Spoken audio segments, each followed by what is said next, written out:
বাংলার যুব সমাজ, বাংলার তরুণ সমাজ, বাংলার ছাত্র সমাজ রক্ত দিয়ে যে বিজয় অর্জন করেছে, সেই বিজয় কারো হাতে জিম্মি হতে দেয়া যাবে না।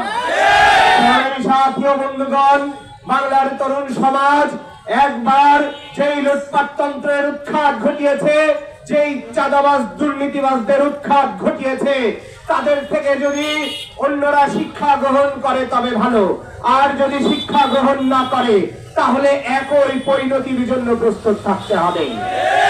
আমরা দেখি বালু মহলে নতুন করে বালু উত্তোলন করা হচ্ছে, আমরা দেখি অবৈধভাবে চাঁদাবাজি ধান্দাবাজি করা হচ্ছে, টেন্ডারবাজি শুরু হয়ে গেছে। অতএব যারা করছেন তারা আপনাদের বিগত বন্ধুদের দেখে শিক্ষা নিন।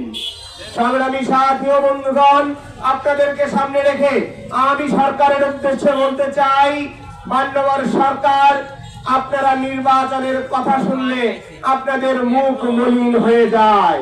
আমাদের মনে পড়ে যায় হাসিনার কথা। হাসিনাকে যখন সুষ্ঠু নির্বাচনের কথা বলা হইতো তখন তারও মুখ মলিন হয়ে যাইত। অতএব মুখ মলিন হয় কিছু নাই। রাজনৈতিক দলগুলোকে সংস্কার শেখাবেন না। রাজনৈতিক দলগুলো সংস্কারের পথ ধরেই তারা তাদের রাষ্ট্রকে নতুন করে বিনির্মাণের জন্যই দীর্ঘ 16 বছর রাজপথে হামলা মামলা গুম খুন উপেক্ষা করে আন্দোলন সংগ্রামে টিকে ছিল।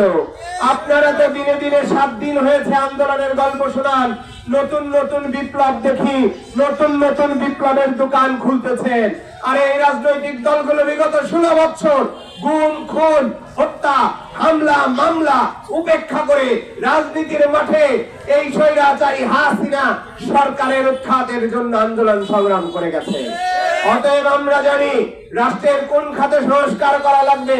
2024 সালে জুলাই বিপ্লবের পরে আপনারা যে সংস্কারের কথা বলছেন, গণ অধিকার পরিষদ তার প্রতিষ্ঠা লগ্ন 2021 সালেই তার যে 21 দফা দাবি, সে 21 দফা দাবিতে উল্লেখ করেছে প্রধানমন্ত্রী এবং দলের প্রধান একই ব্যক্তি হতে পারবেন না।